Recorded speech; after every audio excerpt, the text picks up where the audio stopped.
ধর্ষণ করা হলো পুনরায় আবার। পশ্চিমবাংলার মানুষের আর অপমানের আর শেষ নেই।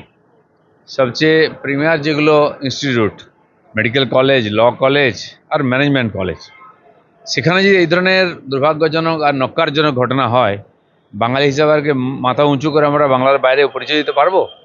আজকে সেই সংকটের সময় এসে গেছে। সারা পশ্চিমবাংলার লোককে এটা ভাবতে হবে যে কারা সরকার চালাচ্ছে। মমতা ব্যানার্জির কোনো স্টেটমেন্ট আমরা দেখি না। তার মানে কি উনি এগুলো সমর্থন করছেন? তার অনুপ্রেরণায় এই সমস্ত ধর্ষণের ঘটনা হচ্ছে? এটা আমাদেরকে ভেবে নিতে হবে তাহলে এরপরে। তোফা সিদ্দিকী বলছে মানে সংখ্যালঘুদের ব্যবহার করা হচ্ছে তেজপাতা, যেন খাওয়ার মতো তেজপাতা দেয় স্বাদ বাড়ানোর জন্য। আবার ইব্রাহিম সিদ্দিকী বলছে চায়ের ভাঁড়ের মতো, মানে চাকে ভাত না, দিচ্ছে, আমি চাল বলছি একবারে দিয়ে। এই যে নেতারা মুসলমানদের, যারা এতদিন মুসলমানদেরকে ঠিকা নিয়েছিলেন, মুসলমানদের ভোটের এরা হচ্ছেন এজেন্ট। টিএমসি, সিপিএম, কংগ্রেসকে বারবার জিতিয়ে নিয়ে এসছেন। আজ যদি ব্যবহার করা হয় মুসলমানদেরকে তেজপাতা হোক বা এঁঠো ভাঁড়, তার জন্য তোহা সিদ্দিকীও দায়ী আর বাকি নেতাও দায়ী। আজ মুসলমানদের প্রশ্ন করা উচিত, নিজেদেরকে তারা মুঘলদের পরম্পরার মনে করেন, উত্তরপুরুষ মনে করেন সেইভাবে, কিন্তু এত ক্রিমিনাল কেন মুসলমানরা? এত অশিক্ষিত কেন? কেন মুসলমানের ভ্যানওয়ালার ছেলেকে ভ্যানওয়ালা হতে হবে, ফলওয়ালার ছেলেকে ফলওয়ালা হতে হবে? কেন তার ডাক্তার, ইঞ্জিনিয়ার, প্রফেসর, লয়ার হবে না কেন? আজকে তোহা সিদ্দিকীকে প্রশ্ন করুন, কেন দিদির পায়ের তলায় বসে আপনি একজন পীরজাদা হয়ে তার চামচাগিরি করেন? কেন?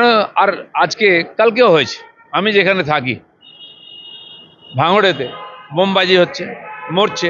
কে বোম মারছে আর কে মরছে, কে জেলে যাচ্ছে? সব মুসলমান। তার জন্য বিজেপি দায়ী নেই কমপক্ষে। আর ওই ওই পরিপ্রেক্ষিতে নওশাদ সিদ্দিকী বলছে যে বিজেপির জুজু দেখিয়ে সংখ্যালঘুদের ভোট হাতিয়ে নিচ্ছে। নওশাদ সিদ্দিকী না, নওশাদ সিদ্দিকী কার ভয় দেখিয়েছে? উনিও তো মুসলিমদের ভোটে নিয়েছেন, কিন্তু দুপক্ষই মুসলমানদের মারছে, মারাচ্ছে। কেউ মরে চলে গেল নিচে, কেউ চলে গেল জেলে। লাভটা কার হচ্ছে? মুসলমানরা এখানে দাওয়ার বোর্ডের মতো ব্যবহার হচ্ছে। আমরা তো বারবার এটাই বলেছি। মোদি কমপক্ষে এটা করেননি, তিনি সবকা সাথ সবকা বিকাশ করেছেন। মোদিজি এখানকার একটি মুসলমান ছেলের জন্য যে স্টাইপেন্ড পাঠান, সেটা ভেঙে দুটুকরো করে দুজনকে দিয়ে মমতা ব্যানার্জি ভোট নেন। ভাবতে হবে মুসলমানদের নিয়ে কি হচ্ছে। দাদা, দিল্লিতে কেন্দ্রীয় নেতৃত্বের সঙ্গে রাজ্যের বর্তমান পরিস্থিতি নিয়ে কোনো আলোচনা হলো? হয়েছে, অনেকের সঙ্গে আলোচনা হয়েছে। আর সাংগঠনিক বিষয়ে কোনো আলোচনা? না, সংগঠন আমি দেখি না। সংগঠনের ব্যাপারে ওনারা জিজ্ঞেস করেছেন, আমি জানিয়েছি।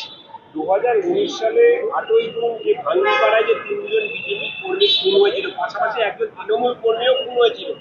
তৃণমূল কর্মী এবার বলছে যে পুলিশের ওপর আর বিশ্বাস নেই, সিবিআই দ্বারস্থ হচ্ছে।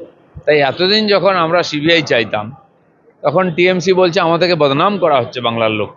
বাংলার পুলিশের উপর যদি লোকের বিশ্বাস থাকতো, তাহলে আরজি কর আন্দোলন আবার শুরু হতো না। বা টিএমসির নেতারা যখন আক্রান্ত হচ্ছেন, গুন্ডাদের দ্বারা মারা যাচ্ছেন, তার পরিবারও সিবিআই চাইতো না। তো সিবিআই যে ঠিক ছিল, কারণ এখানকার পুলিশকে নিকম্মা করে রাখা হয়েছে। পুলিশরা অযোগ্য এটা আমি বলবো না, অনেক ভালো পুলিশ অফিসার আছেন, পুলিশ কর্মচারীরাও চেষ্টা করছেন, কিন্তু তাদেরকে ব্যবহার করা হচ্ছে রাজনৈতিক স্বার্থে, কাজ করতে দেওয়া হচ্ছে না।